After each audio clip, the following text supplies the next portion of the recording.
பயிலுவோம் இயந்திரவியல் வழக்குத் தமிழில். அண்ணா பல்கலைப் பாடங்கள் வழக்குத் தமிழில். வழங்குவது தமிழ்மெக்-தாளமுத்து. Hi students, இன்று ME 8594 ME 6505 Dynamics of Machines இதில் 5th unit Mechanism of Control. 5th யூனிட்டில் இது மாடியூல் நம்பர் 5.10. இந்த 5.10 ஒரு கொஸ்டினாக கேட்டிருக்கேன். ஆக்சுவலாக இது ஒரு டெரிவேஷன். அது என்னங்கிறத பார்ப்போம். What is the expression for height of Porter Governor? Porter Governorுடைய ஹைட்டை கண்டுபிடிக்கிறதுக்கான எக்ஸ்ப்ரெஷன் நம்ம டெரைவ் பண்ணி காட்டணும். அதில் நிறைய மெத்தட் இருக்குது. அதில் நம்ம எடுத்துக்கிட்டது analysis of porter governor by instantaneous centre method. Engineering மெக்கானிக்ஸில் இன்ஸ்டன்டேனியஸ் சென்டருங்கிறத நீங்கள் படிச்சிருந்துருப்பீங்க. அதை இப்போ மறுபடியும் நான் ஃபுல்லாக சொல்லலைனாலும் இதை டெரைவ் பண்ணும்போது இன்ஸ்டன்டேனியஸ் சென்டர்னால் என்னங்கிறத மட்டும் நான் சொல்லிவிட்டு அப்படியே நம்ம மற்ற டீட்டெயில்ஸ்க்கு போயிடுவோம். இந்த டெரிவேஷன் இதுக்கு போகிறதுக்கு முன்னால் இந்த போர்ட்டர் கவர்னருடைய கன்ஸ்ட்ரக்ஷன் எப்படி இருக்குது? இது ஒரு சென்ட்ரிஃபியூகல் கவர்னர் தான். சென்ட்ரிஃபியூகல் கவர்னர்லேயே இதை டெட் வெயிட் கவர்னர்னு ஏன் சொல்கிறாங்க? இது ஏன் வாட் கவர்னரை விட கொஞ்சம் பெட்டர் அப்படிங்கிறதையும் பார்ப்போம். வாட் கவர்னரில் இருக்காப்புலையே இது சென்டராக இருக்கிறது ஸ்பிண்டில். 2 அப்பர் ஆர்ம்ஸ் பிவட் பண்ணியிருக்கு. அந்த அப்பர் ஆர்முடைய இன்னொரு எண்டில் 2 ஃப்ளை பால்ஸ் இருக்குது. இந்த ஃப்ளை பால்ஸ் மறுபடியும் ஒரு ஸ்லீவில் லோயர் ஆர்ம்ஸ்னால் கனெக்ட் பண்ணியிருக்கு. வாட் கவர்னரில் பார்த்ததை விட இதில் ஒரு வித்தியாசம் இருக்குது. சென்ட்ரல் லோடுங்கிற ஒரு டெட் வெயிட் இதுக்கு மேலேயே வச்சுருக்குறாங்க, இந்த ஸ்லீவுக்கு மேலே. வாட் கவர்னரில் ஸ்லைட்டாக இது ரொட்டேட் ஆகும்போதே இந்த ஃப்ளை பால்ஸ் குயிக்காக மேலே போக ஆரம்பிச்சிடும். இங்கே இந்த டெட் வெயிட்டுங்கிறது ஒன்று டவுன்வர்டில் ஆக்ட் பண்ணுறதுனால கொஞ்சம் அதிகமான ஸ்பீடு கெயின் ஆகும்போது தான் இந்த கவர்னர் ஃபங்க்ஷன் ஆக ஆரம்பிக்கும். இந்த மேலே இருக்கிற அப்பர் லிங்க் இந்த ஸ்பிண்டிலுடைய ஆக்சிஸ்லையே ரிவிட் பண்ணியிருக்கு. இது கொஞ்சம் ஆஃப்செட்டாக இருக்குது. இங்கே தான் இந்த லோயர் எண்டை ரிவிட் பண்ணியிருக்கிறாங்க. ஓகே, இந்த அளவுக்கு மட்டும் நம்ம இப்போ தெரிஞ்சுக்கிடுவோம். மற்றபடி இதில் ஸ்லீவில் இருந்து எப்படி லிங்க்ஸ் த்ராட்டில் வால்வுக்கு போகும், த்ராட்டில் வால்வ் எப்படி கண்ட்ரோல் பண்ணுது அப்படிங்கிறதெல்லாம் நம்ம வாட் கவர்னரில் படித்த அதே தான், மற்ற எதுவுமே வித்தியாசம் இல்லை. இந்த சென்ட்ரல் லோடுங்கிற ஒரு டெட் வெயிட் மட்டும் இந்த இதில் அடிஷ்னலாக இருக்குது. இப்போ நம்ம அந்த டெரிவேஷனுக்கு போவோம். டெரிவேஷனுக்கு போகிறதுக்கு இந்த போர்ட்டர் கவர்னருடைய லெஃப்ட் ஹேண்ட் சைடு இதை மட்டும் நம்ம எடுத்து டெரைவ் பண்ணுவோம். இந்த ஒரு சைடு டெரைவ் பண்ணாலுமே இந்த போர்ட்டர் கவர்னருடைய ஃபுல் இதுக்கும் அப்ளிகபிள்ங்கிறது உங்களுக்கு தெரிஞ்சிருக்கும். டெரிவேஷனில் என்னென்ன நம்ம ஃபிக்ஸ் பண்ணியிருக்கிறோம், ஃபர்தராக எப்படி டெரைவ் பண்ணுறதுங்கிறதையும் பார்ப்போம். இப்போ let M, small M is equal to mass of each ball in kg. Capital M mass of the central load in kg. W, small w, அது m into g, that is weight of each ball in Newton. Capital W இந்த dead weight உடைய mass capital M into g, that is equal to weight of central load in Newton. R, இங்கே இருக்கிற Rங்கிறது radius of rotation in meters. height of the governor in meters. N speed of the balls, இந்த spindle rotate பண்ணுற RPM. Okay, ஒமேகாங்கிறது 2πn divided by 60. இது angular speed of the balls in radian per second. இதில் develop ஆகிற FC, that is centrifugal force M omega square R, centrifugal force acting on the ball in newton. ஆல்ஃபாங்கிறது angle of inclination of upper arm with vertical. இந்த வெர்டிக்கலோட இந்த upper arm make பண்ணுற angle தான் alpha. Beta is equal to angle of inclination of lower arm to the vertical.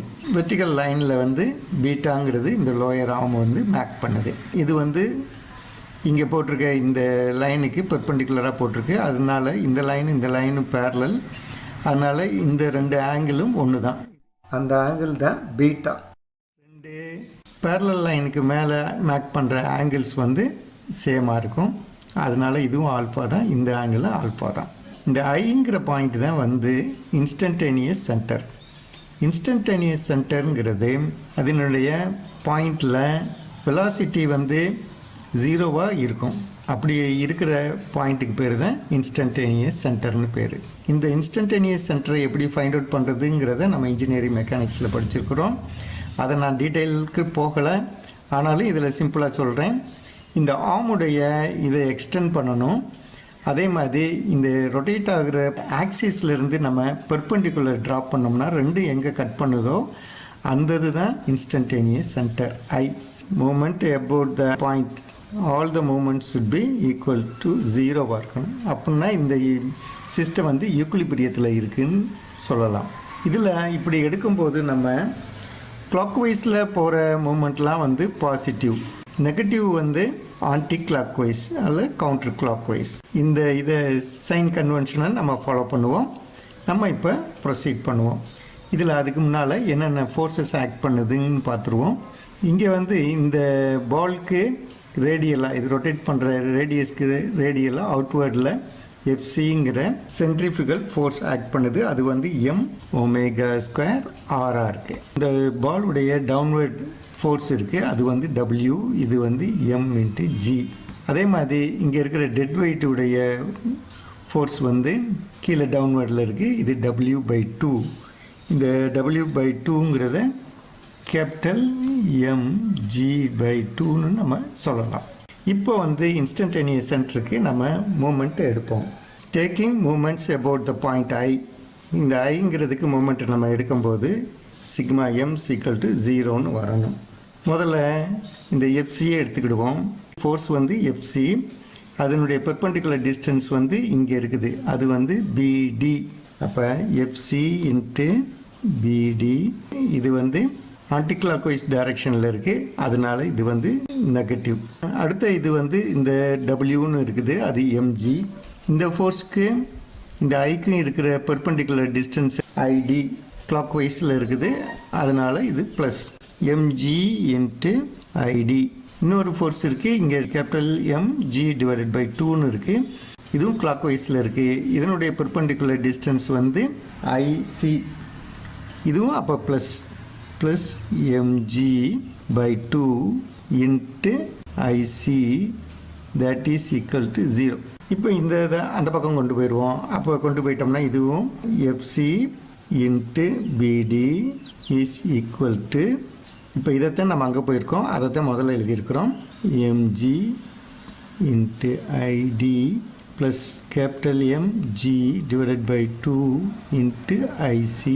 இப்போ நமக்கு வேண்டியது வந்து எஃப்சிங்கிறது என்னங்கிறத பார்ப்போம். அப்போ பிடியால் நம்ம டிவைட் பண்ணணும். mg/BD plus mg2 × IC/BD. அப்போ ஐசிங்கிறத நம்ம இங்கே வந்து ஐடி ப்ளஸ் டிசியை எழுதிடலாம், அதையே நம்ம ரீப்ளேஸ் பண்ணிடுவோம். அப்போ ஐடி ப்ளஸ் டிசி/BD. இந்த ஒரு ட்ரையாங்கிள் எடுத்துக்கிடுவோம், இதை தனியாக இங்கே போடுவோம். இந்த ஆங்கிள் வந்து ஆல்ஃபா, இது வந்து பிடி, இது ஐடி. இப்போ நமக்கு ID/BD வேணும். ID/BDங்கிறது வந்து tan ஆல்ஃபா. tan ஆல்ஃபாங்கிறது opposite side by adjacent side. அப்போ ID/BDயை வந்து நம்ம tan ஆல்ஃபான்னு போடலாம். அப்போ mg × tan ஆல்ஃபா ப்ளஸ், இப்போ ஃபஸ்ட்டு வந்து ID/BD வருது. ID/BD அதுதான் இங்கே போட்டிருக்கோம், அது வந்து என்ன போட்டோம், tan ஆல்ஃபா. இன்னொன்று வந்து DC/BD, இந்த ட்ரையாங்கிள் இங்கே போடுவோம். இது DC, இது B. இங்கே இருக்கிற ஆங்கிள் வந்து பீட்டா. DC/BDங்கிறது வந்து tan பீட்டா. இங்கே வந்து ப்ளஸ் இருக்குது, அப்போ இங்கே plus. dividing both sides by tan alpha. tan alphaவால் both sides நம்ம divide பண்ணுவோம். அப்போ FC/tan alpha that is equal to mg into tan alpha divided by tan alpha plus capital mg divided by 2. இங்கே tan alpha divided by tan alpha 1 வந்துடுது plus இங்கே வந்து tan beta divided by tan alpha. Let small q is equal to tan beta by tan alpha. இதை இப்படியே நம்ம carry out பண்ணுறதுக்கு பதிலாக க்யூங்கிற ஒரு வேரியபிளை மாற்றி விட்ருவோம். அப்படியே இருந்துச்சுன்னா இது வந்து என்ன ஆகுது, இங்கே tan alpha கேன்சல் ஆகிடுது. அப்போ mg plus capital mg divided by 2 plus 1 plus small q. இங்கே லெஃப்ட் ஹேண்ட் சைடு வந்து fc divided by tan alpha. இப்போதைக்கு அப்படி இருக்கட்டும். ஃபர்தராக நம்ம அதை சிம்பிளிஃபை பண்ணுவோம் நெக்ஸ்ட் பேஜில். we know fc வந்து m omega square r. அதே மாதிரி tan alphaங்கிறது என்ன, இது இந்த ட்ரையாங்கிளில் பார்ப்போம் ADE. இதில் வந்து இது ஆல்ஃபா, இது h, இது r. அப்போ tan alphaங்கிறது என்ன, opposite side by adjacent side. அப்போ tan alpha is opposite side வந்து r divided by tan alpha is equal to r divided by h. அப்போ நம்ம அந்த ஃபார்முலாவில் எல்லா இதையும் மாற்றுவோம். fcங்கிறத என்னவா ரீப்ளேஸ் பண்ணலாம், m omega square r divided by tan alpha. tan alphaங்கிறது வந்து r by h. அப்போ r கீழே இருக்கும், h வந்து மேலே போயிடும். இங்கே வந்து mg plus capital mg divided by 2 1 plus q. இப்போ நமக்கு வேண்டியது h தான் நம்ம ஃபைண்ட் அவுட் பண்ணணும். அப்போ h is equal to, இப்போ இங்கே ஆறும் கேன்சல் ஆகிடுது, m ஒமேகா ஸ்கொயர் மட்டும்தான் இருக்குது. mg ப்ளஸ் mg divided by 2 1 plus q இந்த whole divided by m. Omega ஸ்கொயரை தனியாக அங்கே போட்டுக்கிடுவோம். இப்போ இதை என்ன கொஞ்சம் சிம்பிளிஃபை பண்ணுவோம். நமக்கு தெரிந்தாப்புல இங்கே இருக்க ஜியும் இதையும் இங்கே இதையும் வெளியே கொண்டு வந்துடுவோம். அப்போ m plus capital m divided by 2 1 plus q into g இங்கே இருக்குது divided by m omega square இருக்குது. இப்போ நம்ம ஜியை வந்து வெளியே கொண்டு வந்தாச்சு. இதை கொஞ்சம் ரீஅரேஞ்ச் பண்ணி சிம்பிளிஃபை பண்ணுவோம். m plus capital m divided by 2 1 plus q divided by m. ஜிங்கிறது 9.81. ஒமேகாங்கிறது என்ன சொன்னோம், 2πn divided by 60. இங்கே ஸ்கொயர் இருக்குது, அதனால் இது ஸ்கொயர். அப்போ இதை சிம்பிளிஃபை பண்ணும்போது m plus capital m divided by 2 1 plus q divided by small m. இது எல்லாம் சிம்பிளிஃபை பண்ணும்போது 895 divided by n ஸ்கொயர். இது என்னது, h.